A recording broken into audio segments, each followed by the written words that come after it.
Happy Friday, friends. I'm gonna go ahead and start on the next Junie B book today because Miss McAdams just couldn't wait for Junie B another day. So we're gonna start Junie B. Jones and a Little Monkey Business. This is her second book.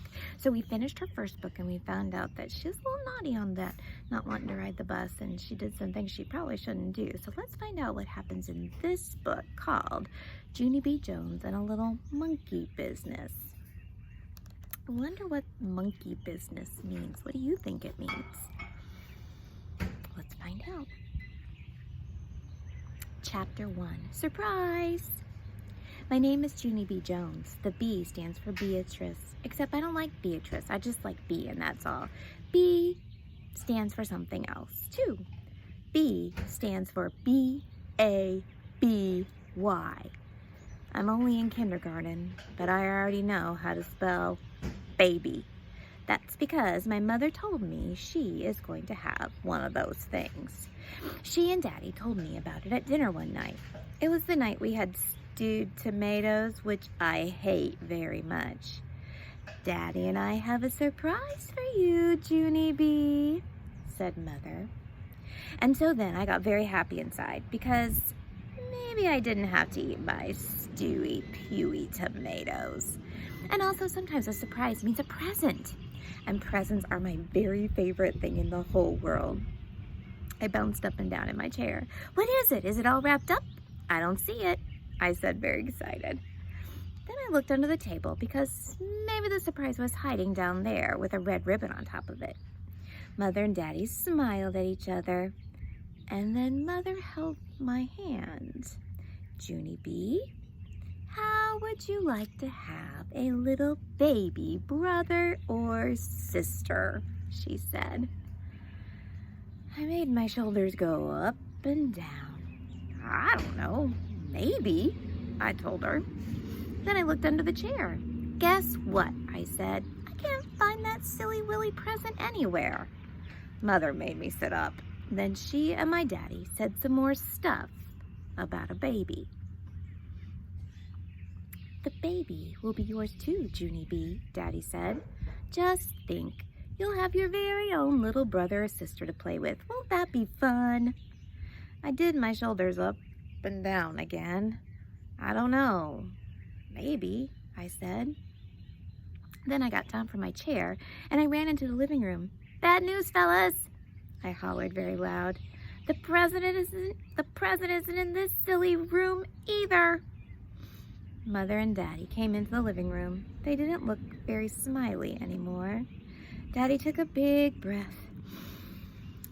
There is no present, Junie B, he said. We never said we had a present. We said we had a surprise, remember? The mother sat down next to me. The surprise is that I'm gonna have a baby, Junie B. In a few months, you're gonna have a little baby brother or sister. Do you get what I'm saying yet? Just then I folded my arms and I made a grumpy face. 'Cause all of a sudden I got it, that's why.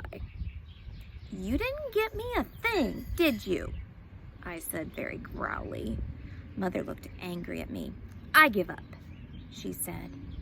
Then she went back into the kitchen. Daddy said that I owed her an apology. Apology is when I have to say, I'm sorry. Yes, but she owes me an apology too, I said, because a baby isn't a very good surprise. I made a wrinkly nose. Babies smell like P.U., I explained. I smelled one at my friend Grace's house. It had some spit up on its front, and I held my nose and I hollered, P.U., what a stinky bomb. And then that Grace made me go home. After I finished my story, Daddy went to the kitchen to talk to Mother. Then Mother called me in there, and she said, if the baby smells like a stink bomb, she will buy me my very own air freshener. And I can spray that can all by myself, except not on the PU baby. I would like the one that smells as fresh as a Carolina pine forest, I said. Then me and Mother hugged, and I sat back down at the table, and I finished eating my dinner. Except not my stewy pewy tomatoes, and so guess what? No dessert, that's what. Chapter 2, the baby's room. Mother and Daddy fixed up a room for the new baby. It's called a nursery, except I don't know why, because a baby isn't a nurse, of course. The baby's room used to be the guest room. That's where all the guests used to sleep. Only we never had so many guests. And so now, if we get some, they'll have to sleep on the table or something. The baby's room has new stuff in it. That's because Mother and Daddy went shopping at the new baby stuff store. They bought a new baby dresser with green and yellow knobs on it, and a new baby lamp with a giraffe on the lampshade, and also a new rocking chair for when the baby cries and it can't be quiet. And there's a new baby crib too. A crib is a bed with bars on the side of it. It's kind of like a cage at the zoo. Except with a crib, you can put your hand through the bars and the baby won't pull you in and eat ya. And guess what else is in the nursery? Wallpaper. That's what. The jungle kind. With pictures of elephants and lions and a big, fat hippo pot of something. And there's monkeys too, which are my very favorite jungle guys in the whole wide world. Mother and Daddy pasted on the wallpaper together. Me and my dog Tickle were watching them. This wallpaper looks very cute in here, I told them. I would like some of it in my room, too, I think. Okay, I said. Can I? Can I? We'll see, said Daddy. We'll see is another word for no. Yeah, only that's not fair, I said, because the baby gets all the new junk and I have all the old junk. Poor Junie B, Mom said, teasing. Then she bended down and she tried to hug me, only she couldn't do it very good because of her big stomach, which is where the baby is. I don't think I'm gonna like this baby, I said. Mother stopped hugging me. Don't say that, Junie B. Of course you will, she said. Of course I won't, I talked back, because it won't even let me give you a very good hug. And anyway, I don't even know its name. Then Mother sat down on the rocking chair and she tried to put me on her lap, only I wouldn't fit. So she just holded my hand. That's because Daddy and I haven't picked a name yet, she explained. We want a name that's a little bit different. You know, something cute like Junie B. Jones. A name that people will remember. And so I thought and I thought very hard, and then I clapped my hands together real loud. Hey, I know one. It's the cafeteria lady's name at my school, and her name is Mrs. Gutzman. Mother frowned a little bit, and so maybe she didn't hear me, I think. Mrs. Gutzman, I hollered. That's a cute name, don't you think? And I remembered it too.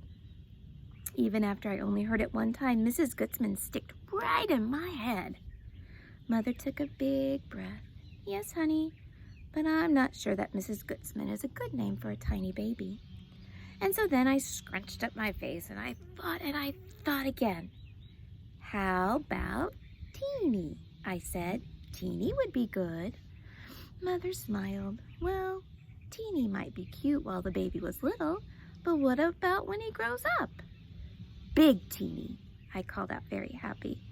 Then Mother said, we'll see, which means no Big Teeny. After that, I didn't feel so happy anymore. When's this baby getting here anyway, I said. Mother frowned again. The baby is not a bunny, Junie B, she said, and it will be here very soon. So I think you'd better start getting used to this idea. Then her and Daddy began pasting wallpaper on again. And so I opened the new baby dresser with the green and yellow knobs, and I looked at the new baby clothes. The baby pajamas were very weensy, and the baby socks wouldn't even fit on my big piggy toe. I'm gonna be the boss of this baby, I said to Tickle, 'cause I'm the biggest, that's why. Daddy snapped his fingers at me. That's enough of this kind of talk, Missy, he said. Missy's my name when I'm in trouble. After that, him and Mother went to the kitchen to get some more paste. And so I looked down the hall to make sure he was gone. Yeah, only I'm still gonna be the boss of it, I whispered. Ha ha, so there. I think Junie B's got a lot of learning to do when this baby comes, don't you? Boys and girls, I hope you enjoyed the first 2 chapters of Junie B. Jones and Monkey Business. And I will see you soon. Love you. Bye.